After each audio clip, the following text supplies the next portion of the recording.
Hello and welcome to Seeing Within. And my name is Dawn. And today I have a fantastic guest with me called Aly, who is also a fantastic yoga teacher. So, welcome, Aly. Hi, Don. Thank you. Thanks for having me. So it's great to chat with you again, and to also to have you on our show, which is just the second interview I've done. So, would you like to start by telling us a little bit about yourself? Yeah, so my name's Allie. I live in the US. I'm in the St. Louis area, so kind of the middle of the country, and I teach yoga among other things in life. And I am legally blind, low vision, visually impaired, whatever terminology you'd like to use. Yeah, how much further should we go Yeah. into So you were born. What condition was you born with? I was, yeah. So when I was born, the doctors, just kind of told my parents, like, well, we don't think she's blind, but they weren't really, Hmm. they could tell there was something, I guess, off with my eyes.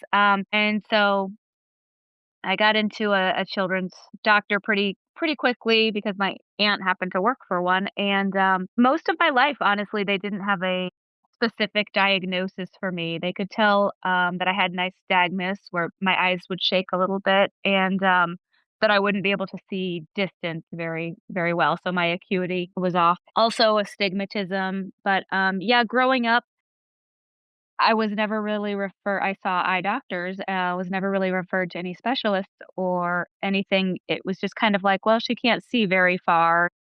In school, she has to sit up close, or she, has to read close to her face, or whatnot. And it was fine. I was always very smart in school. I had a really good memory, which I could figure everything out. But it really wasn't until I got into adulthood when I figured out, I guess, that some more specific accommodations may be needed. In school, it was just always sort of enlarging the text for me to read better, and again, reading up close to my face, Hmm. extended time to give me longer time to read. Did they ever actually name your condition, or they? Yeah, so that's just sort of been more recent into adulthood, maybe like the last, gosh, when did I see him? About a decade ago, I was finally referred to. I also have a seizure disorder, so I was finally referred to a neuro-ophthalmologist to see if there was any connection, between the obviously the brain and the eyes. Everything is connected. So the neuro-ophthalmologist, she ran a bunch of tests and then referred me up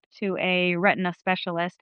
So he also ran a lot of tests and was able to finally kind of diagnose achromatopsia, which is a inherited, very rare retinal condition, and it's characterized by the nystagmus, which I do have, the kind of involuntary shaking of my eyes, which I wear contact lenses. When a person sees my eyes, they look very Hmm. steady and very the biggest thing for me, I have the very low reduced, I guess, acuity.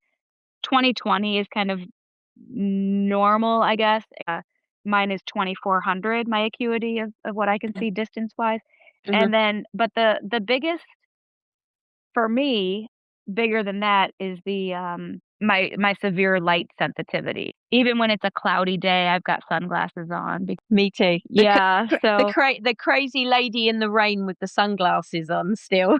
yep, yep, exactly, or, a lot of times in the store, because sometimes those stores have really harsh lighting and Hmm. whatnot, so it's like yeah, and I'll always have those sunglasses on, so and then just trying to find that perfect lighting, where I'm indoors or Or even even. at my desk or looking at the computer or whatever. Yeah, so it's like the reduced, distance-wise, it can be annoying, and also it's just everything is something I've just lived with my entire life. Sometimes obviously it gets frustrating in life, and also, again, to me, it's just more that squint, that really intense squinting during the light, and it's like as soon as, the day starts to go on, maybe when it becomes more dusk or nighttime, it's like it's quite a difference with how I can see. It's different people, isn't it? It's like I have this kind of thing. I go, it's a good light for me today. And my husband looks at me like Mhm. I'm this kind of crazy woman. It's because I don't do well in England when it in the winter when it's too dark. I can't see because I can't see depth.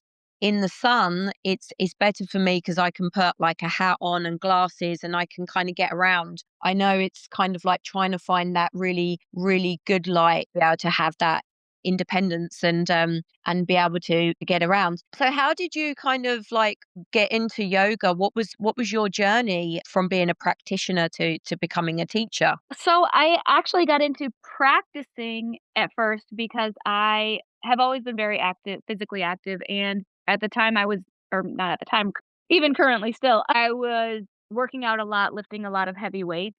And I was just always so sore. So I got into practicing because I was like, well, I need to start really the stretching and kind of lengthening my muscles to try to help balance out this soreness. And so I really got into it for that physical aspect, and at first I really didn't like yoga. I have ADHD and I just always kind of need to be moving and have a really hard time being still, and so we would get to shavasana and I'd be like, "Oh my gosh, this is so boring, like, when's it gonna end?" I also really struggle with anxiety and depression, and as I continued to practice, like, kind of forced myself to continue practicing knowing that yoga was going to hopefully be beneficial for me, I really started to find some of those benefits, mentally. So I kept with it, and also at the time, I was really still struggling to figure out what to do with my life. So I got to the point where I really did enjoy yoga so much, and I'm not gonna lie, one of the reasons I really kind of thought about this when I was considering, taking yoga teacher training and doing that, pivoting that way, I was like, "Oh, you know what? This is something that might also not hurt my eyes because I can have the room a little bit dimmer or darker," So and also because of just how life is these days and how prevalent the usage of computers are and how that causes me eye strain. I use a magnification program. I was really like, I would really love to be doing something where I'm working with people. I love to just be with people and talk to people. And also something that's not, kind of sitting because again, I like to move, sitting at a computer and, having to struggle with light. So I kind of was like, and I want to find something I like. So I Yeah, started to decide I, think about going to yoga teacher training for that. And yeah, and that was about, gosh, almost 8 years ago now. amazing, amazing. And do you find that the is it the physical practice that helps you with your like mental health, or your anxiety, or do you find like mantras or the philosophy sense? Because I'm really really love like philosophy side of it. I think it's a little bit of a balance of all of it because, well, yeah, I think it all plays a really big role for me. Again, like the physical aspect, just moving in general, but also trying to connect the breath and trying to do, have those try to really implement those thoughts into my mind, of the philosophy, the mantras, and it's really difficult on it. It's really hard to remember and to carry out throughout life, and yet by when it's something that we continue to tell ourselves and continue to really try and to try to tell other people, it's usually easier said than done. I find that a lot of the stuff, the words that I say when teaching, it's like, gosh, I really need to work at implementing that more into my own mind. And yet also I've told a lot of people because a lot of people, can still know my own struggles with anxiety and just myself. And so a lot of times I'll kind of joke around. I'll be like, imagine if I didn't practice yoga, how much worse this would be. Yeah. And so I find myself again, it's like I can the physical part for me, and again, I know this is like going back to one of the reasons that the physical part is a part of yoga is to help us be able to sit in that stillness a little bit easier. And so now I don't hate shavasana like I did at the beginning. I'm finally at the point where I can, be there and be happy about it because I can, kind of allow myself to relax a little bit more because I do still have such a hard time relaxing in general. And so during that time of practice, It's still one of my things that in my own practice, my students know it as well. I'll do the physical practice and I do the philosophy, and if I can miss out the meditation, I I do. I came into yoga through the physical part of it as going to the gym all the time.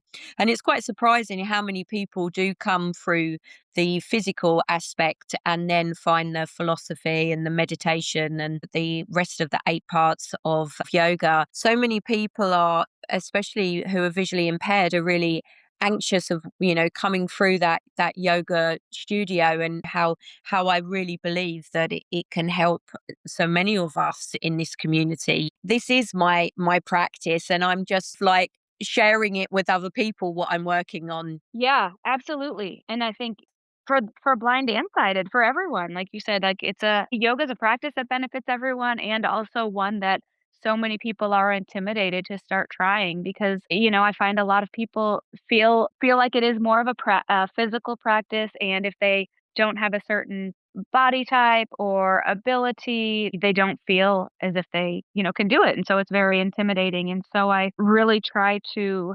encourage people, or I try to hopefully share that it's really a practice that's not about being super flexible or what society deems as physically fit. It's more of a practice of just learning how to trust yourself and to move in ways that is best for your own body so that you can start to sit with your breath and your mind and just feel more comfortable in your own skin and mind. So really just trying to encourage that initial, giving it a go. Yeah, yeah, 100%. The other thing that I did so much before I was registered blind, I traveled so much, I wouldn't, be afraid of jumping on the plane and going and doing a class in Germany or Costa Rica or whatever.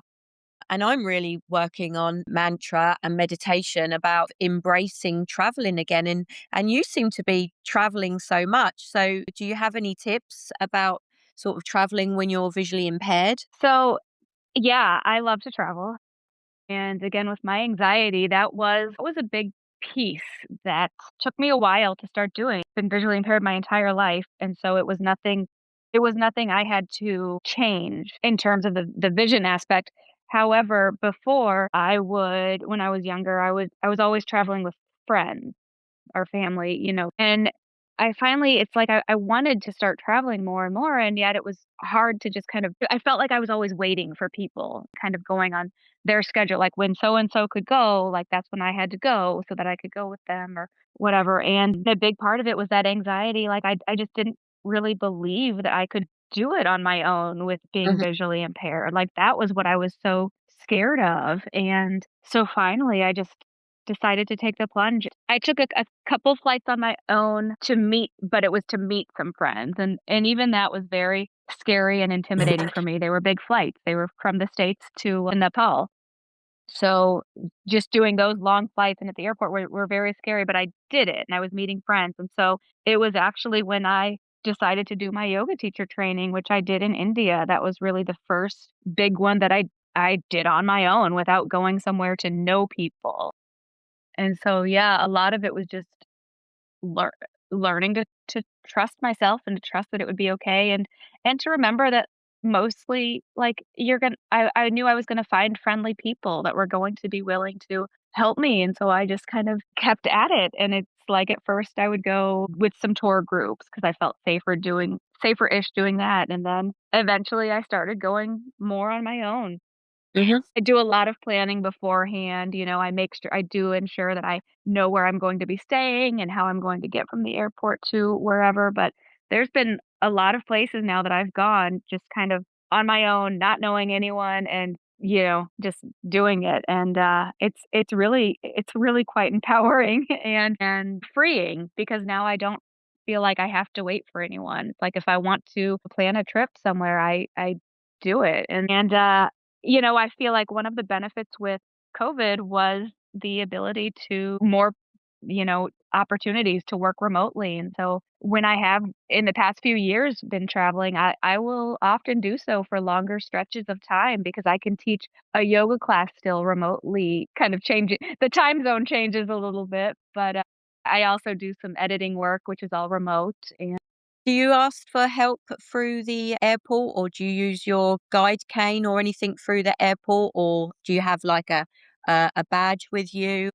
So, I do use a white cane for when I am traveling on my own. Honestly, it's more for sighted people's benefit so that I can kind of be kind of like an ID cane so that people Mhm. know that I have a visual impairment or at least recognize that because, otherwise I could it's funny because I walk very fast and some people probably see me and have a cane and they're like, "Is she really blind? Like she's walking so fast and is just kind of like moving around people." But I can't read the signs, and I would be especially in airports I'm not familiar with, I would be a lot slower if I Yeah. was navigating on my own, Mhm. and so I do when I get to the airport, I do go up to the counter and ask for someone to walk with me, some Yeah. just Mm. a sighted, assistance to take me from A to B because it is there's a lot going on at airports. Saying that you need help or you need a support isn't a sign of weakness. It's actually a sign of strength, a sign of not just using your ego or ignorance. It's like, well, I really want to do this. And instead of sitting at home and saying, I can't do it, it's like, well, ask for help, ask for some guidance, use a cane. Would just be like using a block in a class or a strap. Mhm. It's a prop to Mhm. help you. Mhm. Yeah, and I also think it's an opportunity to be able to educate others about blindness.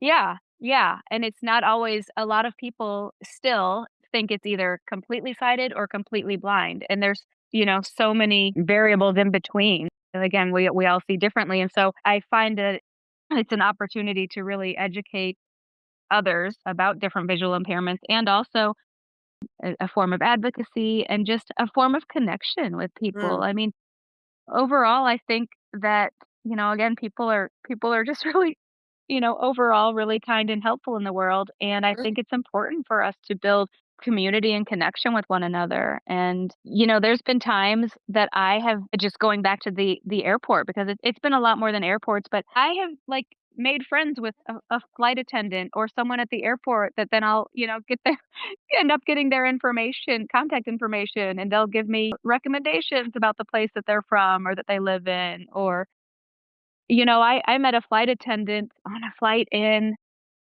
I was flying from I think it was Kazakhstan to Tajikistan, and the flight attendant saw my really dark sunglasses, and I had my cane, and she started talking to me and telling me that her mom had and I can't remember what her mom mhm, diagnosis her mom had recently had, but she was also pretty light sensitive, and she was, like, really curious about my sunglasses, and so we ended up exchanging information. I sent her the info on the specific sunglasses I had, and her mm. mom ended up getting a pair, and they were really quite helpful for her.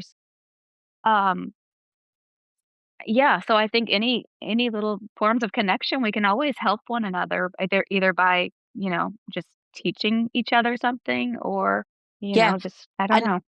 and this is exactly why, me and Anne both wanted to sort of start this sort of podcast for us to be able to build a community, one sharing our love for yoga, but also that we can overcome any obstacle and achieve great things by helping each other and supporting each other through these times. And the same as you, that when I actually have traveled through the airports and asked it for assistance, it's they've been absolutely amazing.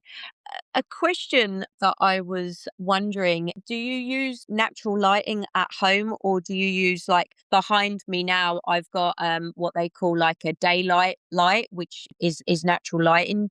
At home, a lot of the lights at home, we have, like, dimmers on, so I Hmm. can make it, turn it up or down to what I need. Otherwise, it's just sort of, yeah, playing around with what, like, type of light bulb I have in a room or just the area that I might be either working in or doing something in just to help. But, yeah, so I don't have to wear my sunglasses around the house or anything, which is good, but, Hmm. again, just different, like, blinds on the windows or whatnot.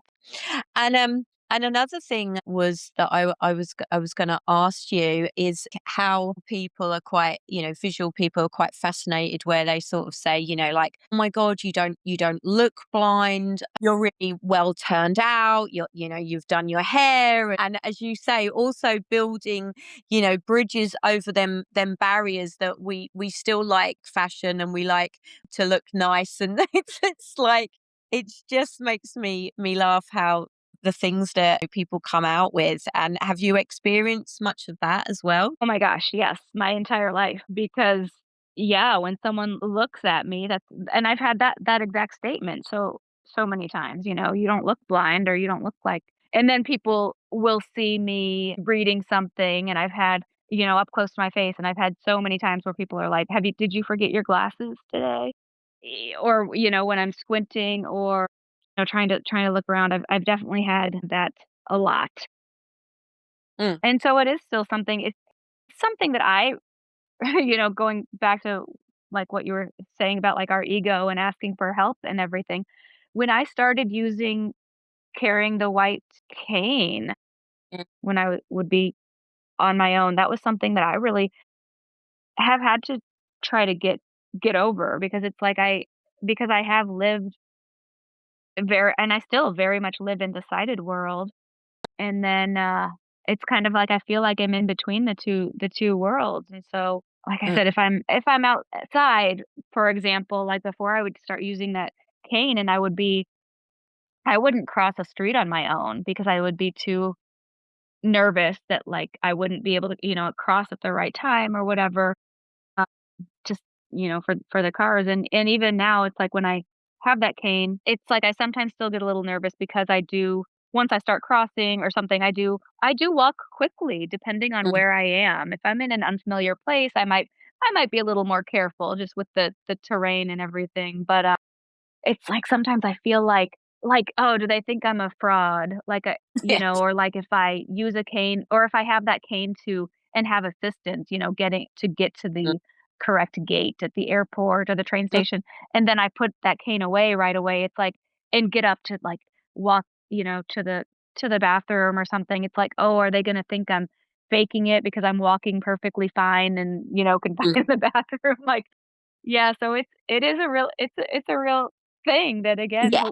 yoga is helping with. It's just to, like, get over ourselves and what people think. It's a real thing because when I've got my husband with me or a friend, then I don't always use my cane. And then I might go back to that coffee shop or somewhere the following week with my cane. I often think the person working behind the coffee counter must think she was in here last week with them sunglasses on Uh-huh. again. Oh my gosh, I do the same yeah, same exact thing, and what's funny is that if I'm with one of my other blind friends who's using their cane, I won't have mine out because it's like, "Okay, well, people are still gonna be a little more cautious of us because they at least see one of us with the cane, and they probably think that I'm the sighted person that's, you know, like, I don't wanna say helping, but, you know, kind of like with this person, and so it's funny, and then when I'm not with them, I will Well, I have that cane out.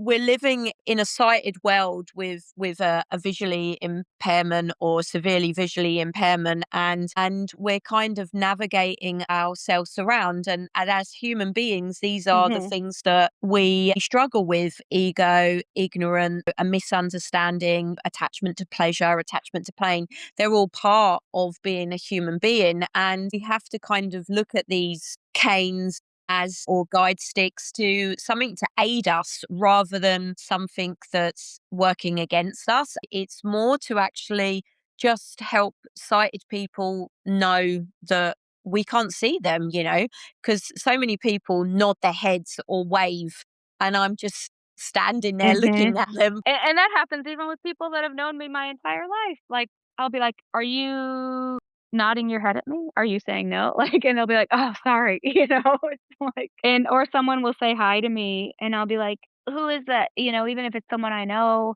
if I see them out maybe out of context at a place I wasn't expecting to see them, they might, you know, say hi, and I'm like it takes me a minute. I'll, like, kind of look at them maybe a little confused or if I don't know their voice, you know? And then I feel sometimes like I have to over apologize, like, "Oh, I'm sorry. I didn't recognize you in this context," but it's like, it's hard, and sometimes we need to just remind people, like, "Can you, let me know?" I when someone will come up and say, Hey, Allie, it's so and so."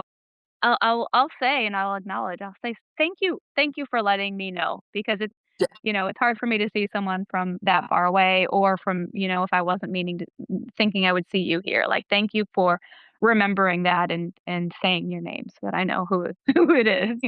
Accepting again, it's like who deemed the word normal and what is normal. And so it's just remembering that we all have differences no matter what they may be, visible or invisible, and yet we're all humans. So like let's just be nice to one another and learn from one another and learn how we all live life a little bit differently and yet we all figure it out on our, with On this lovely yoga journey. yeah, exactly. Yoga journey that's, a journey of life and that practice of yoga can really help us with that.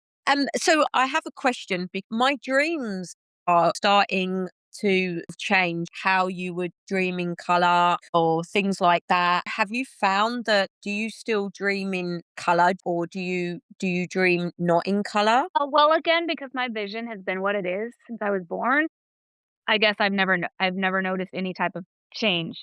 As your vision has sort of deteriorated, will it still continue to deteriorate over the years or has it stagnant out? Honestly, the only thing that has really changed with mine is the light sensitivity has greatly increased since I was younger. When I was younger, Mhm. I could run around without sunglasses. And then I started to have to, as I into adulthood, started to have to wear sunglasses. And then they got darker and darker. And now I'm on like the darkest ones possible. And so again, that's one of the things that's really changed. My Mm. acuity, it hasn't necessarily changed. It's always been 2400 with age-ish and also the technology. But when I was younger, again, I could read pretty normal sized print. Again, it was always up close to my face and it would take me a bit longer. And then I had to start reading more enlarged texts or books, and now I can't read audio or I can't read print book, I do audiobooks, but smaller blurbs of just short forms of Mm. text I can read. I do have to wear magnifying glasses depending or use a handheld magnifier just depending on what I'm reading. Otherwise, the doctors and I was actually just at my specialist last month, I see him every 2 years, but he said, it's pretty much going. Hopefully, everything still looks stable from 2 Mm. years ago and from 2 years before that, so it's really going to be more age progressive than anything, like how most people's Okay. vision Yeah. changes with age, but otherwise, in terms of, like, my actual visual impairment, everything looks pretty stable. Good, that's really good. Mine's just deteriorating one way. Um, I see my specialist every Yeah. 6 months. Yeah, and my Mhm. UV filters in my eyes are dying as well, so I understand that. My glasses at the moment are like a really dark grey tint, which works, but that's UK weather. Would there be like a tip or a little guidance that you could give your younger self to help you where you are now? Maybe just to not take so long and getting over the anxiety of, thinking that I couldn't do certain things because of my vision. Mhm. And the thing that I come back to over and over is travel because again, it took me so long to get over that fear, even though I knew other blind people and had read about other blind people who, traveled the world on their own. And yet I was so, and a lot of it, my anxiety came into play, which I know that some of my anxiety is tied to my vision, which I didn't really realize until I became an adult. Yeah, I think some of it just take, like, you know, just knowing that there was so much I could do in life.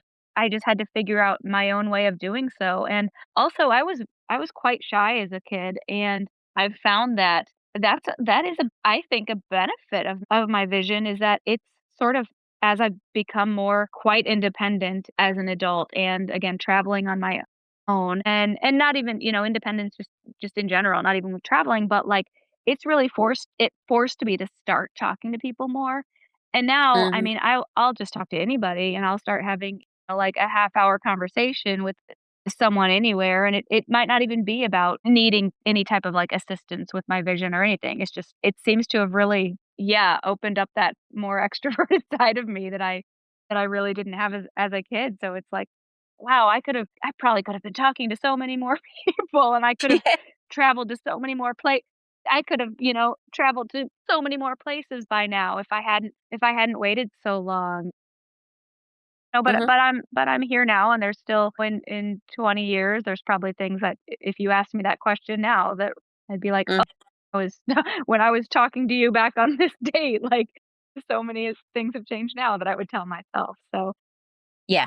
just that knowing that I could do things. Yeah. It's part of teaching as well that we have to interact with so many people and hold that space of a yoga class. You are the voice, aren't you? Where could people find out about your classes as well? Sure. So, I pretty much by I'm so bad at posting on social media these days. I used to be much better at it. So people can email me at my email is I can spell it out for you too, but it's Aly Slaughter Yoga at Gmail. And then Mhm, I do have which I am still on social media, which is how you found me, which I mhm. find is one of the great benefits of social media. So people can message me there as well on Instagram, which is also Aly Slaughter Yoga. On Facebook, I have a page, Yoga with Aly. So those are kind of the main ones. Again, I don't currently have a website or and I'm terrible at posting on social media, so a lot of it's just talking to people and the people that do come to my classes, sharing. So Do kind you of more old school, I guess. Well, it's been absolutely amazing talking to you, and Anne will put your email address and how people can contact you in the bit underneath so everyone knows how to contact you if they want some classes. Um, and obviously, hopefully, we will speak again. Yeah, thank you so much again, Don, for having me, and I'm so glad that you and I connected. Again, I love making the connections, and I look forward to continuing our chat. Please subscribe to this podcast, Seeing Within, and share with your friends and family members. This podcast is sponsored by Sarah Place Accountancy in Bury St Edmunds and produced by Anne Gould.